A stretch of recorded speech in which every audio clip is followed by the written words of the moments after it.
Alright. Alright, guys. I'm going to go ahead and read one more chapter here. In Book 1 of 8 in the Citizens Course, Freedom versus Communism, the Economics of Survival. And this one, the next heading, the next chapter is the Communist Party. But, okay, it starts out, the Communist Party. In his battle, to establish communism in Russia, Lenin developed operating doctrines that still guide the party. Probably the most important of these doctrines is that of the Communist Party should not be a large party of workers, but a closed party of professional revolutionaries.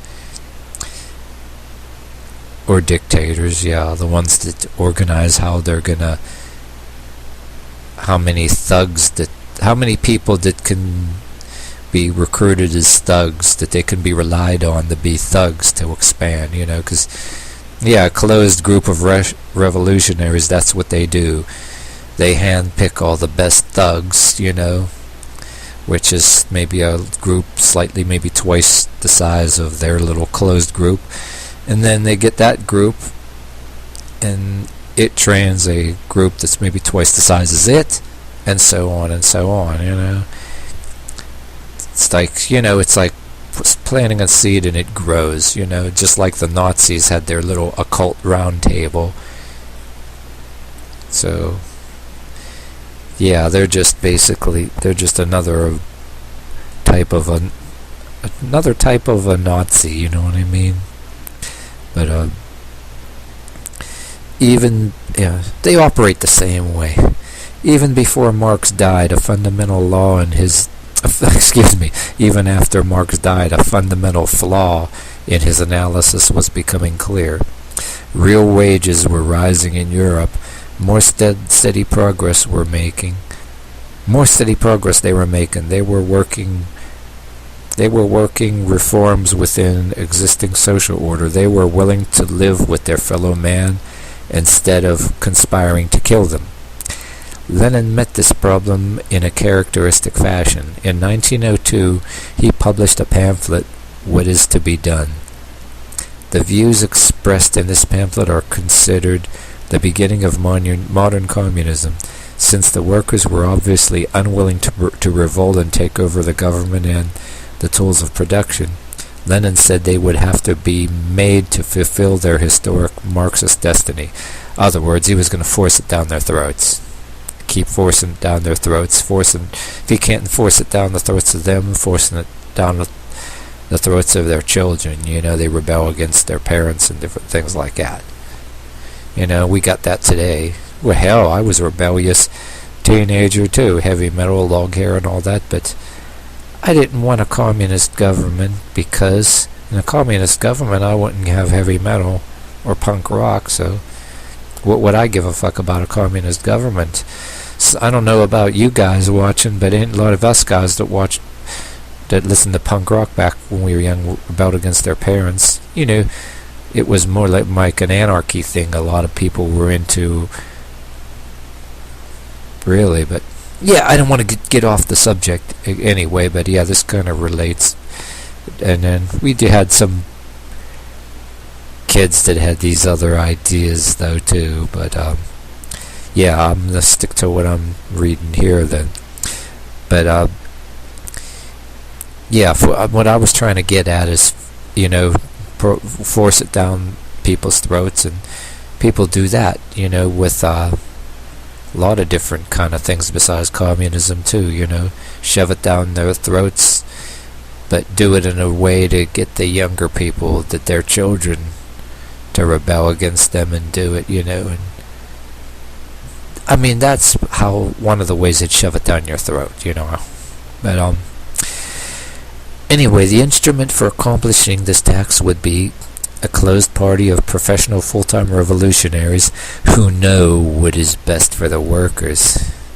Yeah, all of a sudden, yeah, what gives some of these people, they know what's best for them, so they're going to shove it down everybody else's throat because they know what's best for them.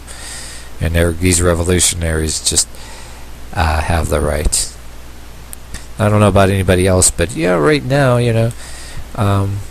I get laid off from the winter, but in the summer I make some pretty decent money, which what I'm working in, which I'm glad. And it's harder to get these days, but that's what everybody kind of wants, to be able to make some money for a while. But say during the time I am making some decent money, somebody's going to come along and shove communism down my throat, yet I will be made to...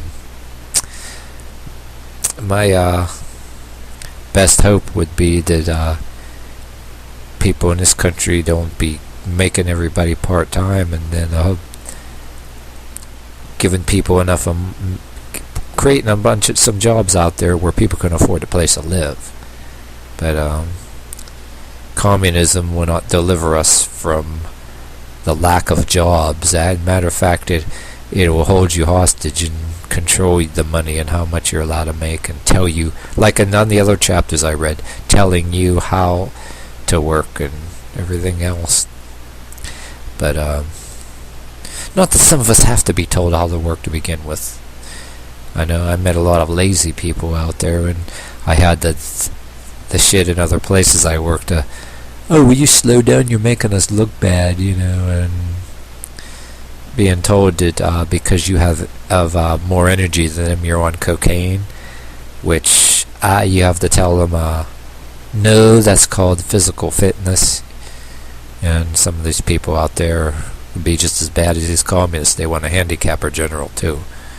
Nobody's, forget guns, nobody's allowed to be physically strong. They're discouraged that because we got that, people trying to pull that now. Like ordinary people are trying to tell me that, like, if you're not in the army or the Marines, like you have something, they have something against anybody actually working out and getting strong. They find it threatening.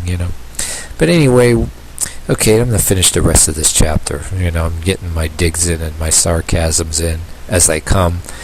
Okay,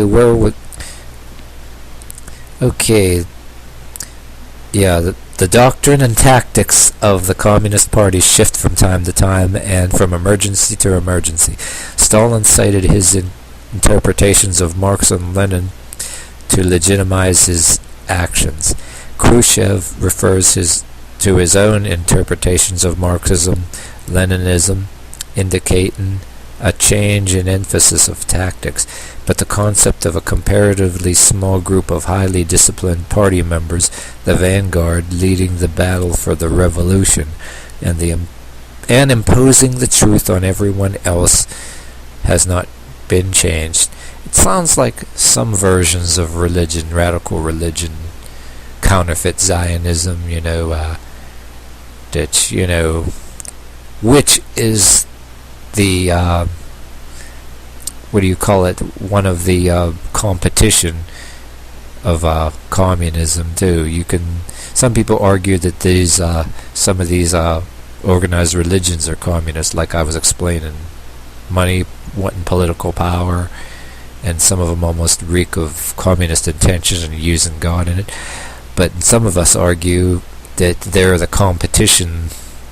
They're the communist competition. It's like so many different people with money and power want to rally up their troops and gain financial and political control more than the other, and dominate, so to speak. And then you got all these others out there, but yeah, imposing the truth on and everybody else.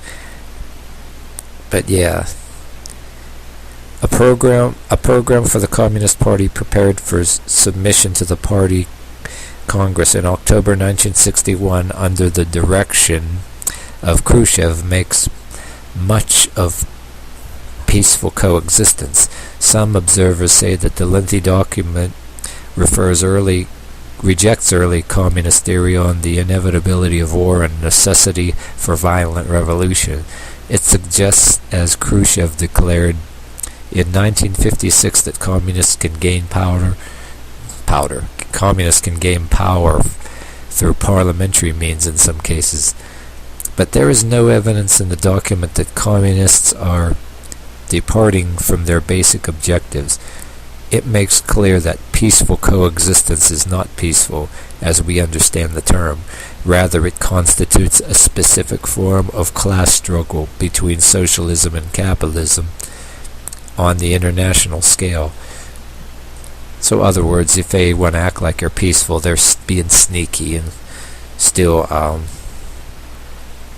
playing spreading propaganda on the sly, and sometimes, right in front of our faces, But there's no change in the basic communist creed that the class struggle must be continued until capitalism is destroyed by whatever means. In other words, peaceful coexistence is the most recent form of Soviet expansion tactics, combining economic competition with the West and economic penetration of underdeveloped countries. 4 long-time students of communist strategy and penetrating analysis prepared for Foreign Policy Research Institute of University of Pennsylvania declare communist theory holds that the whole world is a battlefield upon which opposing forces are locked in a titanic contest of indefinite duration. 4 long-time students of communist strategy. 4 long-time students of communist strategy in a penetrating analysis for foreign policy. Okay. Let me try to read that sentence again. 4 long-time students of communist strategy in a penetrating analysis prepared for Foreign Policy Research Institute of the University of Pennsylvania declare. Damn, that's a lot of They declare that communist theory holds that the whole world is a battlefield upon opposing forces locked in a titanic contest of indefinite duration. To the communists, what we call peace is merely a war constructed by other military means. Thus, war to them, whether fought with military hardware or non-violent political and psychological instruments, is a single thing. Hot and cold are simply phrases of intensity in the same war. This is not a mood or a passing state of mind or a burst of nationalistic enthusiasm, which we can assume will die away. It is a conviction and a life program dictated by a secular religion revealed by Karl Marx. Until this fact is grasped, there will be no understanding of the continual crisis through which we are passing, and there can be no counter-strategy that will have any lasting effect. Little in our history has prepared the American people for protracted conflict with a remote terminal point and an indefinite outcome, yet the United States cannot escape the challenge. The United States cannot escape the challenge because the communists see the United States as their prime target.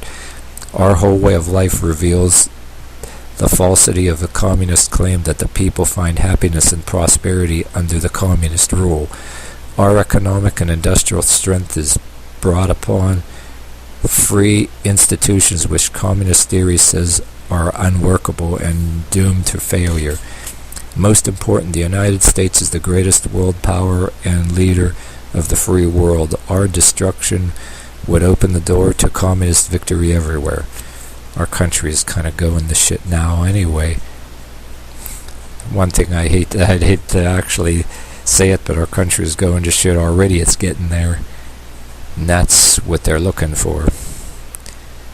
And we can only hope that it don't get worse. So Khrushchev was expounding the theories of Marx and the doctrine of Lenin, which he told the Hungarian Academy of Sciences. Capitalism is at its ebb, heading for collapse. This does not mean that it is already lying down, its legs stretched out. Much work has yet to be done to bring it to such a state. In other words, as a Marxist, he had to believe that capitalism was doomed. As a follower of Lenin, he had to do all he could to help kill it. So there you have it. That's the end of that chapter.